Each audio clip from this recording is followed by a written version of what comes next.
No vídeo de hoje vamos cobrir 8 grandes notícias que estão sacudindo o mundo geopolítico agora mesmo.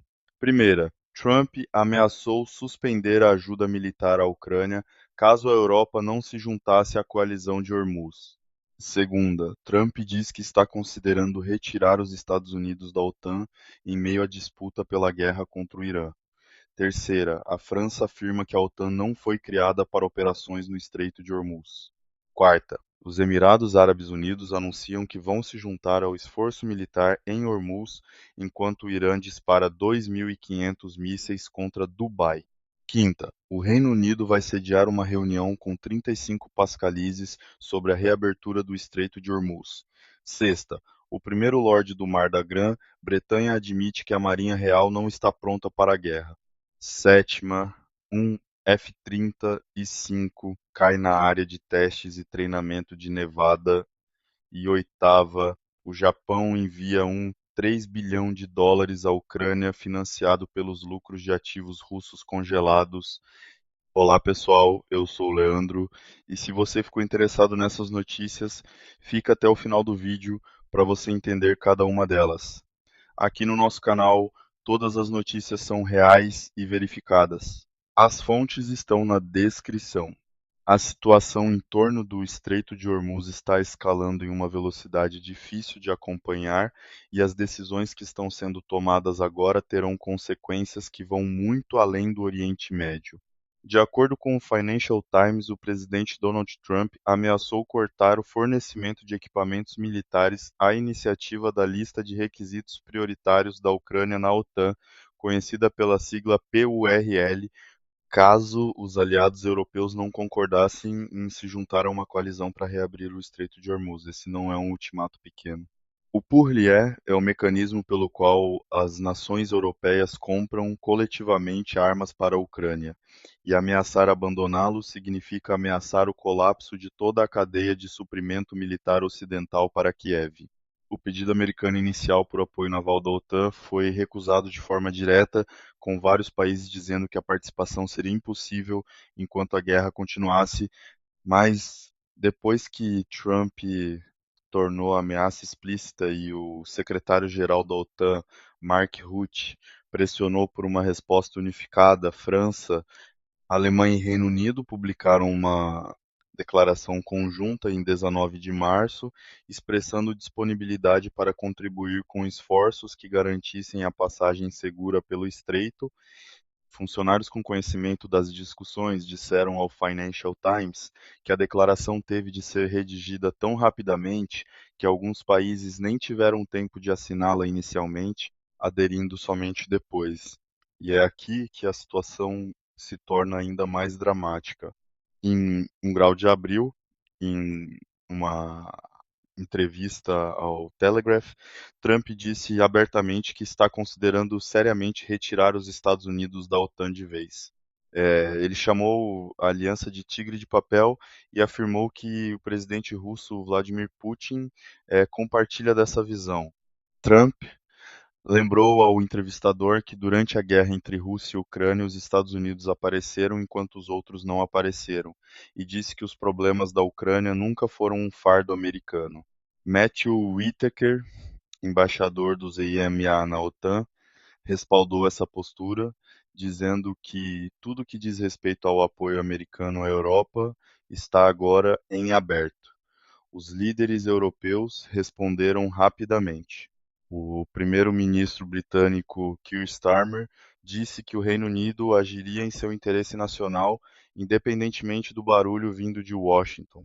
O ministro da Defesa polonês, Władysław Kosiniak-Kamysz, alertou com clareza que não existe OTAN sem os Estados Unidos, mas tampouco existe Estados Unidos forte sem seus aliados. O presidente da Finlândia, Alexander Stubb, considerado um dos contatos mais próximos de Trump entre os líderes europeus, disse que teve uma conversa construtiva com o presidente americano abordando OTAN, Ucrânia e Irã. A França, por sua vez, traçou uma linha muito clara. A vice-ministra da Defesa francesa, Alice Ruffo, afirmou durante um fórum organizado pelo Le Point que a OTAN simplesmente não foi concebida para operações no Estreito de Hormuz e que implantar a aliança nessa região violaria o direito internacional. Ela lembrou os presentes que a OTAN é uma aliança de defesa coletiva voltada para a área euroatlântica e não uma ferramenta de projeção de força para o Golfo Pérsico. Rufo disse que a França preferia meios não ofensivos para restaurar a liberdade de navegação, reconheceu a frustração americana e enfatizou que a defesa europeia precisa crescer dentro da Aliança Atlântica, não fora dela. Enquanto isso, os Emirados Árabes Unidos reverteram completamente sua posição estratégica. Um país que até fevereiro servia de ponte diplomática entre Washington e Teherã, agora pressiona pela formação de uma coalizão militar para tomar ilhas controladas pelo Irã e reabrir o Estreito de Hormuz à força. A razão dessa virada dramática não é abstrata. O Irã disparou aproximadamente 2.500 mísseis, incluindo mísseis balísticos, mísseis de cruzeiro e drones, contra os Emirados Árabes Unidos, mais do que contra qualquer outro país, inclusive Israel. Esses ataques atingiram aeroportos, hotéis e corredores aéreos em Dubai. A companhia Emirates proibiu a entrada ou trânsito de cidadãos iranianos no país. O hospital iraniano e o clube iraniano de Dubai foram fechados por ordem do governo. Os valores dos imóveis caíram, o turismo entrou em colapso e trabalhadores perderam seus empregos. Diplomatas emirates estão agora em contato com potências militares nos Estados Unidos, na Europa e na Ásia, pressionando pela formação de uma coalizão. Eles também pressionam os Estados Unidos a tomarem a ilha de Abu Musa, reivindicada pelos Emirados Árabes Unidos e controlada pelo Irã há 50 anos. Os Emirados trazem ativos militares concretos para qualquer coalizão potencial: caças F-16, drones de vigilância e estoques de munições fornecidas pelos americanos. Seu porto de águas profundas em Jebel Ali e sua proximidade geográfica com o estreito os tornam um parceiro essencial para qualquer operação. O Bahrein, sede da Quinta Frota da Marinha Americana, está patrocinando uma resolução no Conselho de Segurança da ONU sobre o assunto, com votação prevista para quinta-feira. Rússia e China podem vetá-la. A França pressiona por uma versão alternativa. Autoridades emirates disseram ao Wall Street Journal que mesmo a votação fracassada não impediria os Emirados de se juntarem a um esforço militar. Em Londres, o primeiro-ministro Keir Starmer anunciou que a chanceler Yvette Cooper vai sediar uma reunião virtual com representantes de 35 pascalizes na quinta-feira para avaliar opções para a reabertura do Estreito de Hormuz. Starmer foi direto: isso não será fácil. A reunião vai analisar opções diplomáticas e políticas e será seguida por discussões de planejamento militar sobre como as capacidades navais aliadas poderiam ser mobilizadas assim que os combates ativos cessarem. Reino Unido, França, Alemanha, Itália, Japão e Países Baixos estão entre as nações que assinaram a recente declaração expressando prontidão para contribuir com a segurança em Hormuz. Trump, por sua vez, atacou seus aliados no Truth Social, dizendo aos países que não conseguem combustível de aviação por causa do fechamento do estreito que comprem dos Estados Unidos ou, nas palavras dele, criem coragem, vão até o estreito e simplesmente peguem. Sobre esse ponto, a própria liderança militar britânica admitiu algo notável. O primeiro Lorde do Mar, General Sir Gwyn Jenkins, disse ao jornal sueco Svenska Dagbladet que a Marinha Real não está preparada para a guerra. Suas ordens, disse ele, são estar pronta até o final desta década. Quando questionado diretamente se isso significa que a Marinha não está pronta agora, ele respondeu que sim. Acrescentou que a Marinha poderia conduzir operações avançadas neste momento se recebesse ordens para isso, mas reconheceu que não está tão preparada quanto deveria estar e que outros aliados da OTAN enfrentam o mesmo problema.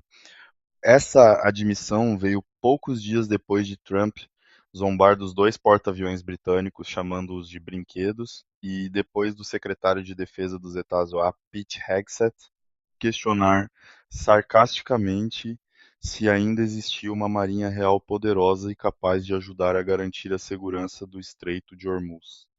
Em uma nota separada, mas igualmente significativa, um caça F-35 caiu na área de testes e treinamento de Nevada na terça-feira. O piloto ejetou e foi encontrado em boas condições, sofrendo apenas ferimentos leves. A aeronave havia reportado problemas de manobra por volta do meio-dia. Nenhum detalhe adicional sobre a causa foi divulgado, mas o incidente chama a atenção no momento em que o poderio aéreo americano já está sobrecarregado em múltiplos teatros de operação. Por fim, na frente ucraniana, o país recebeu quase 3 bilhão de dólares em assistência financeira do Japão por meio de um programa do Banco Mundial. Os recursos, confirmados pela primeira-ministra ucraniana Yulia Sviridenko, foram transferidos para o orçamento do Estado e serão utilizados em gastos sociais. Esta é a segunda parcela fornecida pelo Japão no âmbito do Mecanismo de Aceleração Extraordinária de Receitas do G7, que utiliza os lucros gerados por ativos soberanos russos imobilizados para financiar o apoio à Ucrânia. O apoio orçamentário total do Japão à Ucrânia desde fevereiro de 2022, já ultrapassou 10,7 bilhões de dólares, incluindo mais de 2,7 bilhões em doações diretas. No campo da tecnologia de defesa, a empresa japonesa Terra Drone também investiu na desenvolvedora ucraniana Amazing Drones para ampliar a produção de drones interceptores de baixo custo capazes de neutralizar drones de ataque do tipo Shahed a velocidade de até 300 quilômetros por hora. O mundo está se movendo rápido e as decisões que estão sendo tomadas essa semana na ONU, em Bruxelas, em Londres e em Washington, vão definir como será a próxima fase desses conflitos. O que você acha? A OTAN está caminhando para uma ruptura real ou isso ainda é pressão diplomática que vai se resolver com o tempo? Deixa sua resposta nos comentários aqui embaixo. Se esse tipo de cobertura aprofundada faz diferença para você, curte o vídeo, se inscreve no canal e ativa o sininho para não perder nenhuma atualização. A gente vai estar aqui de olho em cada movimento.